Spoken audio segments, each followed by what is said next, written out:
Well, hello, hello, hello, Lupus warriors all over the world. I am so glad to be coming to you with another video.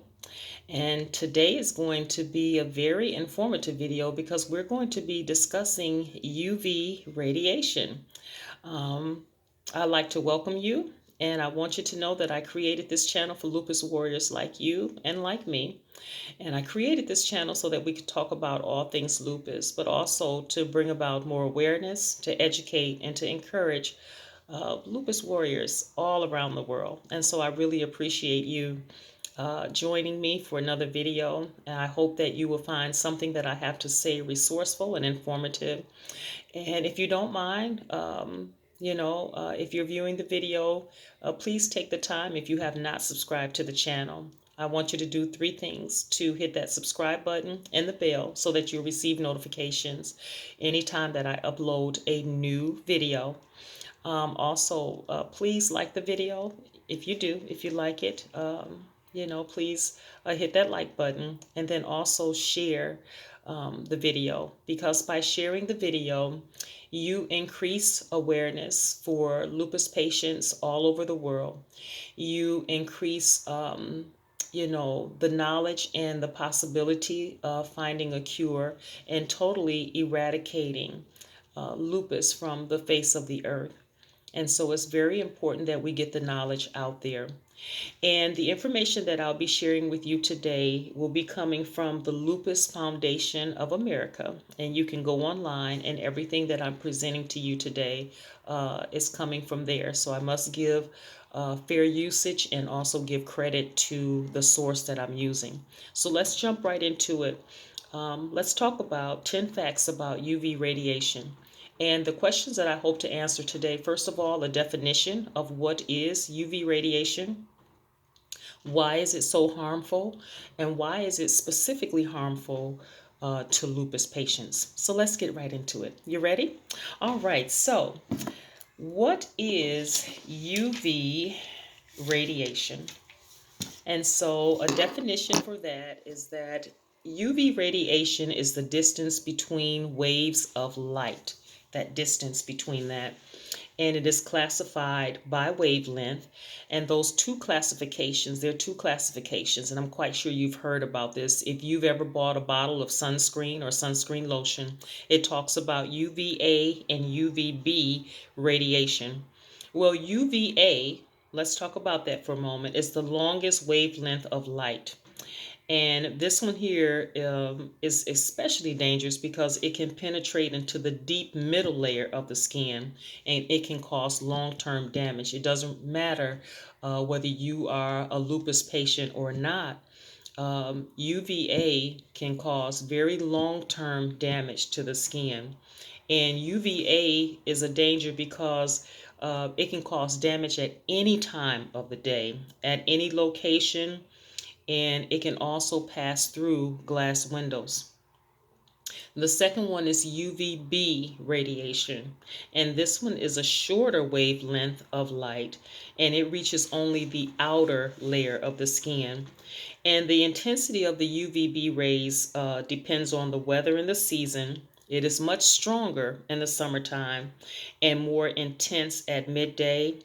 Um, it can be intensified in areas of high altitudes and in areas that are closer to the equator.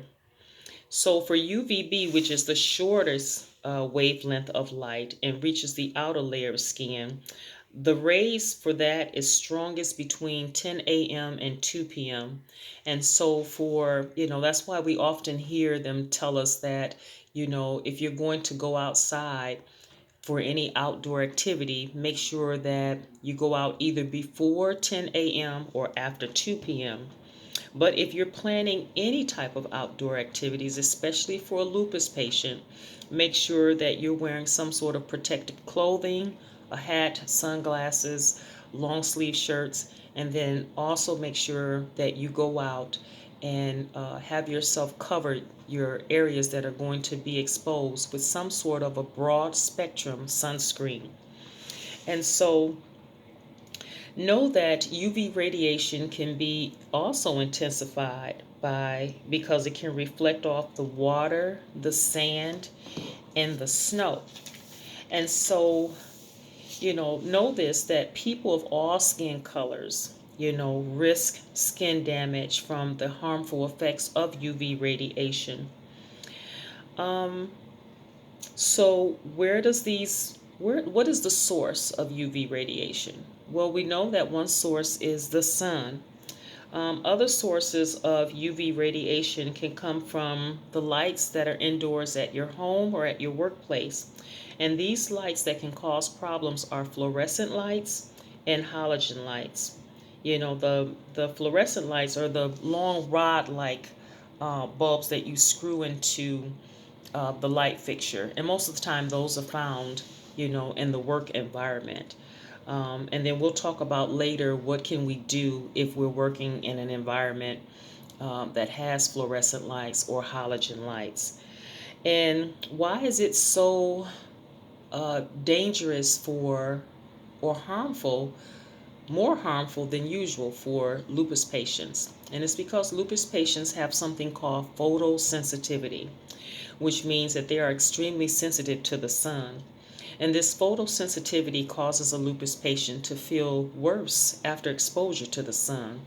It can increase, the itching of the skin. If you have any type of a rash, the malar rash or rashes on your skin, it can make those worse. It can worsen any type of skin condition or any type of systemic lupus issues, such as joint issues, in which it causes joint pain and inflammation. And also, get this, UVA radiation in a lupus patient can increase kidney damage, you know, and it can increase your flares, the severity of your flares, or it can bring about a flare. So we have to be very careful due to our photosensitivity as lupus patients as far as our exposure to the sun. And get this, um, with UV radiation, cloud cover or shaded areas does not protect you, especially from UVA, which is the longest wavelength and which can penetrate the middle layer of the skin.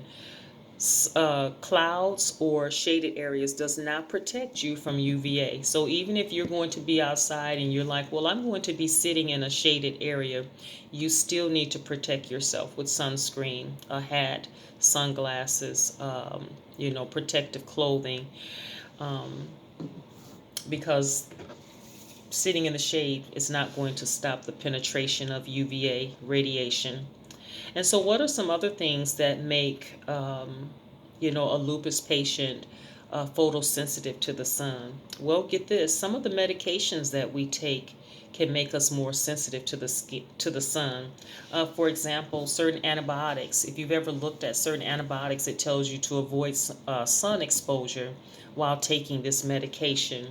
Other medications that can make us or increase our sensitivity to the sun can be anti-inflammatory meds, blood pressure medications, and get this, for any of you lupus patients or anyone for any condition, if you're taking the drug called methotrexate makes you very sensitive to sun exposure, okay? And it can increase, the UVA rays and UVB rays penetrating your skin.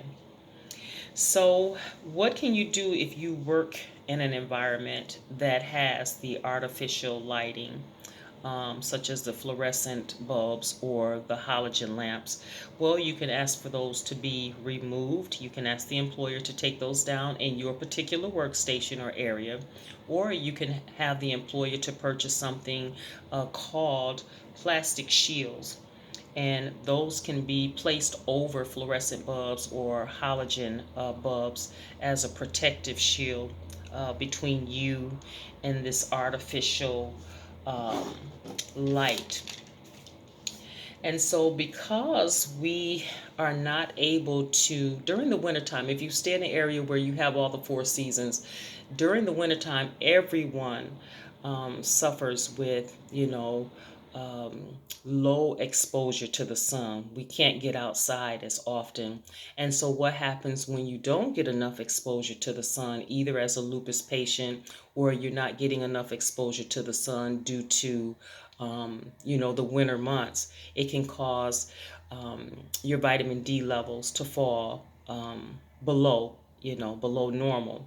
And so, what can you do about that if you're not getting enough sun? Because the sun helps the body to manufacture vitamin D. But if you're not able to get out into the sun, what can you do about that in order to get your necessary vitamin D and to keep your vitamin D levels normal? Well, what you can do is you can eat foods that are rich in vitamin D, or you can start taking vitamin D supplements. Now, what I recommend that before you start taking any supplements that you check with your doctor first. Get your vitamin D levels checked, and if they are low, your doctor can recommend which vitamin D to take, because there are two types. It's vitamin D2 and vitamin D3.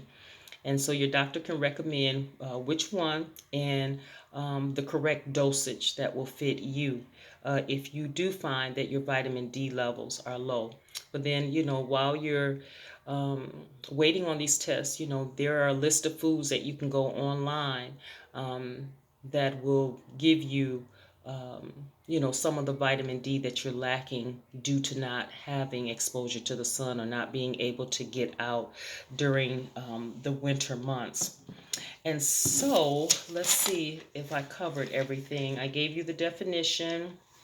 I gave you what time, of the day that it's strongest. I made sure to include a warning that cloud cover in shaded areas does not protect us from UVA. Certain medications can increase our sensitivity. Why is it so harmful specifically to lupus patients? It's because of we are very sensitive to the sun. It can be harmful because it can activate a flare, joint damage, skin damage, and increased kidney issues. What can you do if you're not getting enough sunlight? We talked about taking vitamin D supplements or eating foods rich in vitamin D. If you work in a workplace that has the fluorescent or halogen lights, you can request that those are taken down, or you can ask for plastic shields. And last but not least, what I wanted to leave you with is that tanning is not safe. It's especially dangerous and harmful for lupus patients. And so um, you know, whenever we, whenever a person tans, because I don't have to tan, but for those who do go to tanning booths, the results that you're seeing, the tanning of the skin, is actually the skin's reaction to cell damage from the tanning or skin damage from the sun.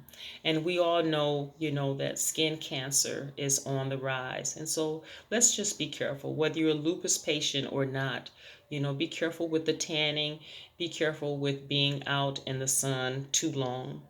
Um, because the UVA light, which is the longest wavelength between light, can penetrate deep into the skin, and is especially dangerous for lupus patients due to our photosensitivity. Okay. I hope that I want to make sure that I covered everything about UV radiation and how we can protect ourselves and why is it so dangerous for lupus patients. I think I covered everything. And again, I want you to know that the information that I provided for you today is coming from the Lupus Foundation of America. All of this information is online. So I'm going to wrap up the video at this time. I don't want it to be too long.